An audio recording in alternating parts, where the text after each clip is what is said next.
Lahore high court से भी उन्हें जो उम्मीदें हैं वो अब पूरी होती नजर नहीं आ रही हैं, जो उन्हें चीफ जस्टिस से उम्मीदें हैं।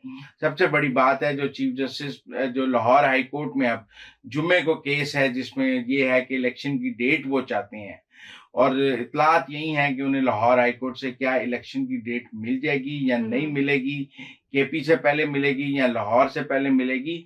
तो इसलिए जो इस्लामाबाद हाई कोर्ट के फैसले हैं, क्या लाहौर हाई कोर्ट उन लाइंस पे चलेगा, क्योंकि लाहौर हाई कोर्ट के बारे में बहुत से सवालात पैदा हो रहे थे अली अफजल शाही की वजह से, और इसीलिए पिछले दिनों एक अजीब केस ऐसा भी हुआ कि पहले पीटीआई ने एक केस इस्लामाबाद हाई कोर्ट में दायर किया, जब वहां से रिलीफ ना मिला तो लाहौर हाई कोर्ट में दायर कर दिया कि यहां से रिलीफ ले लेते हैं, और इस्लामाबाद हाई कोर्ट से वापस लेने की कोशिश की।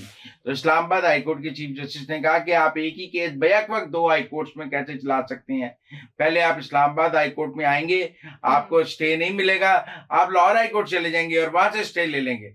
तो ये फोरम शॉपिंग तो नहीं हो सकती, और ये जो आपका बहुत ही एक हाई कोर्ट आपको बहुत पसंदीदा है और वहां से आपको स्टे मिल रहे हैं और दूसरे हाई कोर्ट से आप अपने केस उठाकर वहां लेके जा रहे हैं, तो ये भी कोई काबिल कबूल नहीं है। तो इसका दबाव लाहौर हाई कोर्ट में बहुत महसूस किया जा रहा है। फिर पिछले दिनों एक वीडियो भी हमने देखी है जिसमें एक जज साहब की चौधरी मोनस सलाई के साथ वीडियो है, और उन्हीं जज साहब ने बाद में चौधरी मोनस सलाई का केस सुना।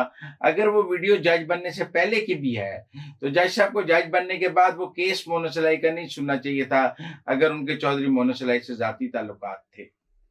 अच्छा ये बताएं कि ये खुदकुश हमला जो हुआ है पेशावर में, उसके बाद आईजी जो केपी के हैं उन्होंने मौज़म जा साहब उन्होंने आज इतराफ़ किया है कि हमलावर जो था वो पुलिस यूनिफॉर्म में था, और इस हमले के बाद जो है कुछ हक़ाइक़ भी सामने आना शुरू हुए हैं कि जब केपी के में गवर्नमेंट थी पीटीआई की, उस दौरान पीटीआई की कुछ रहनुमाओं ने भी टीटीपी को फंडिंग की। वो रहनुमा कौन से हैं वजीर पीटीआई आला के? केपी के बारे में, महमूद खान के बारे में कहा जाता है कि ये अपने इलाके में टीटीपी की वजह से नहीं जा सकते थे, और इन्होंने भत्ता दिया है अपने इलाके में जाने के लिए बतौर वजीर आला टीटीपी को, और ये आप उसको फंडिंग कह लें या भत्ता कह लें एक ही बात है। लेकिन जब आप टीटीपी को पैसे देते हैं चंदे के तौर पे या भत्ते के तौर पे, तो होता तो वो भत्ता ही है जान की अमान हासिल करने के लिए।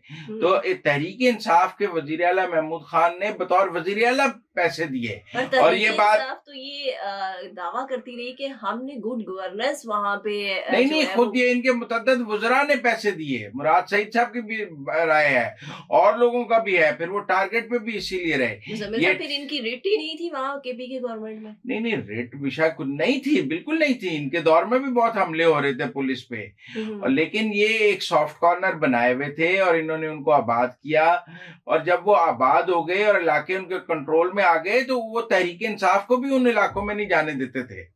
मतलब तहरीक इंसाफ ने उनको ला के इलाकों में आबाद जरूर किया है, लेकिन जब इलाके टीटीपी ने अपने कंट्रोल में ले लिए हैं तो उसके बाद वो वजीर आला केपी के को भी उसके इलाके में नहीं जाने देते थे अपनी मर्जी के बगैर।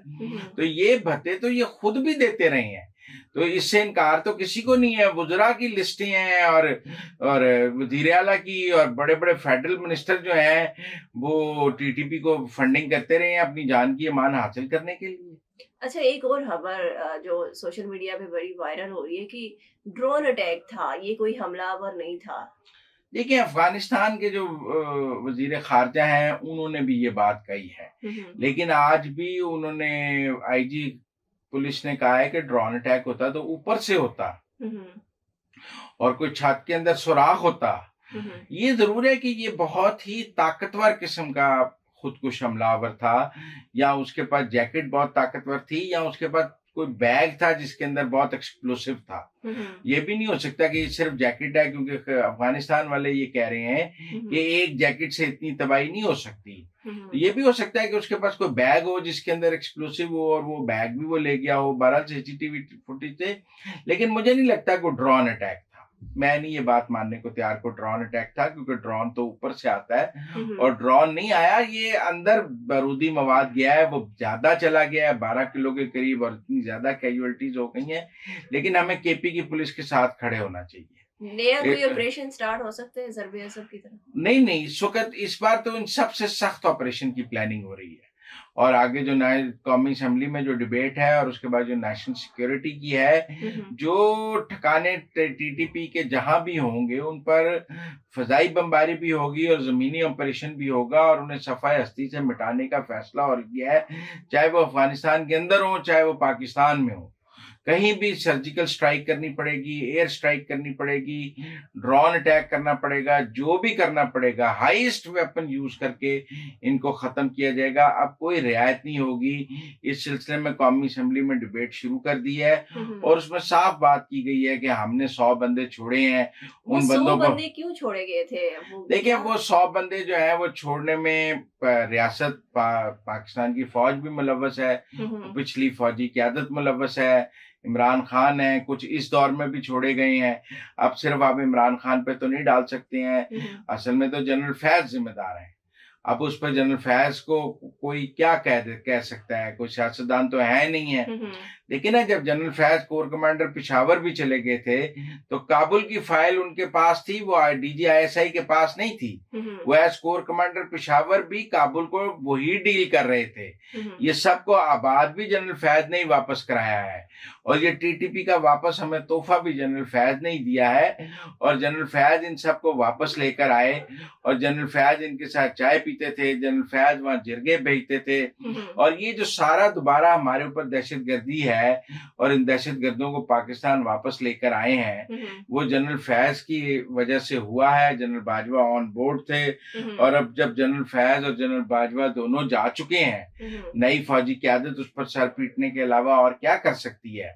वो दोनों तो जा चुके हैं, लेकिन पाकिस्तान में दहशतगर्दी है। अच्छा, एक आखिरी सवाल, ये बताएं कि मरियम नवाज ने कहा है कि नवाज शरीफ साहब जो है वो वापस आ रहे हैं, जल्द वापस आ रहे हैं, तो आपके पास अंदर की क्या खबर है, कब तक? नवाज शरीफ साहब मेरे ख्याल में मार्च में आ जाएंगे और अगर तो इलेक्शन की डेट आ गई तो फिर तो जल्दी आ जाएंगे और अगर इलेक्शन की डेट ना आई तो थोड़ा मार्च एंड पे आ जाएंगे। लेकिन अब नवाज शरीफ की वापसी का वक्त हुआ जाता है और इसके अलावा मुस्लिम लीग नून के पास कोई चॉइस भी नहीं है। लिहाजा मरियम नवाज के इन दौरों के बाद नवाज शरीफ की वापसी ऑन द कार्ड्स है। Thank you so much Muzammil साहब के आज आपने हमें अंदर की अपडेट्स दी। दो अहम अपडेट्स जो आज मुजम्मिल साहब ने हमें दी हैं, एक ये कि नवाज शरीफ साहब वापस आ रहे हैं मार्च में और ये उनके आने का वक्त हो गया है, और सेकंड ये कि ये जो खुदकुश हमला हुआ है टीटीपी की जानिब से और टीटीपी की आबादकारी के हवाले से, ये तोहफा है जनरल फैज का KPK को, और सेकंड ये कि फंडिंग के हवाले से जो CM KPK थे तहरीके इंसाफ की जानिब से साबिक महमूद खान साहब, वो जो है वो TTP को फंडिंग करते रहे। इसके साथ ही मुझे इजाजत है। अल्लाह हाफिज।